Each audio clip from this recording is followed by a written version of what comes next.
Sawyer. I'm a volunteer with the Chattanooga Area Food Bank Community Garden. I used to be director of the food bank. I'm also a master gardener.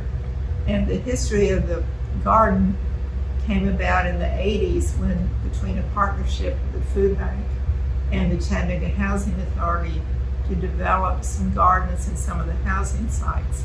Eventually they petered out, and the only one left was in the Golden Gateway, which served all of the residents up in that area. That lasted until the food bank moved to this location, and because there was some space for a garden, we immediately thought we have to have a garden here.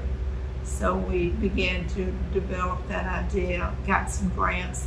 The master gardeners were very instrumental in getting it going. They gave money, they gave labor, and eventually in 2009 it opened. So it's been going ever since.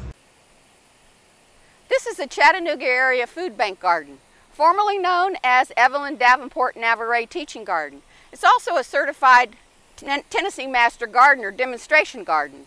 We have 23 raised beds here. The produce harvested here goes to the Chattanooga Area Food Bank, which is directly across the parking lot from the garden. The garden sits right behind the food bank.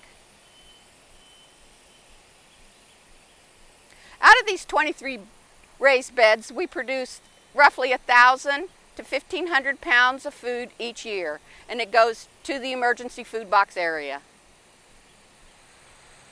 The pavilion and the greenhouse were built in 2010. The pavilion and greenhouse were helped constructed with the master gardeners, but with many organizations throughout the city. The raised beds were built by master gardeners and first put in 2010. In conjunction with that, we have a butterfly garden. The master gardeners put in a shed and storage behind that. There are several rain barrels and a larger cistern to collect. The pavilion is used for organizations, garden clubs. They hold meetings from the food bank, and it's also used as a work area. The greenhouse is used to start most of the plants here in the garden, but also to start community starts for the community gardens and school gardens. A rain garden was also built by the master gardener several years ago. A rain garden collects water from the parking lot and the roof. During a heavy rain, there's a lot of runoff. The idea is to collect it and let the earth filter it before it gets to the river, which is directly behind us. In this rain garden, we have a lot of natural plants as well as some annuals, such as the zinnias, which attract a lot of butterflies. We have a hummingbird butterfly garden at the food bank. We have several host plants: purple passion vine, milkweed, and Dutchman pipe. We have a hummingbird feeder, and these are just wildflowers and zinnias that come back every year. The zinnias are not a host plant, but they're a great butterfly attractor. A rain barrel is used to collect and store water. This one's attached to a shed.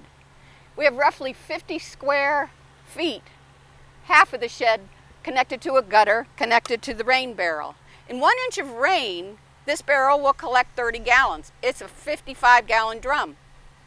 It has an overflow.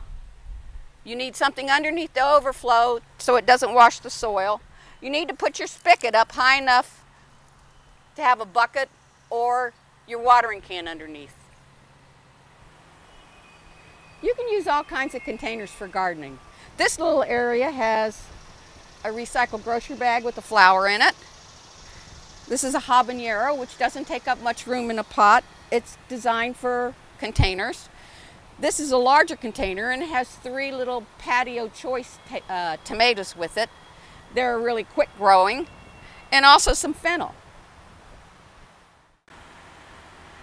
This little container, which is another grocery bag, has a pole bean in it. Just make sure you have a big enough trellis. This one's going to get really large. This is the rain barrel that we adapted. We just cut the top third off, left the ends to hold the shape of it. These are some large pots with rosemary. This is another one same thing, that has beautiful little cucumbers coming on it. And the last bed down here is a stand-up bed. So it's a little higher and easier for older people. They don't have to kneel on the ground to work.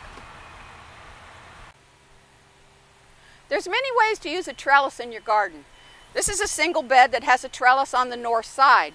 There's cherry tomatoes planted in it because cherry tomatoes can grow 12 feet and I can tie them off to the top of the trellis. These are just some cages with some cowpeas in them. They get really large and hang over. This other bed has string tied up to the top of the trellis, and the pole beans will run up the string and over the top of the trellis. This is table queen winter squash. Winter squash is grown in the summer. It's called winter squash because if you harvest it correctly, it will store up to 6 months through the winter. It's a large plant that will trail out over your bed, more of a vine than anything else. Squash, you have male and female blossoms. The male blossom is much skinnier at the base. The female is much wider, so it kind of has like little hips.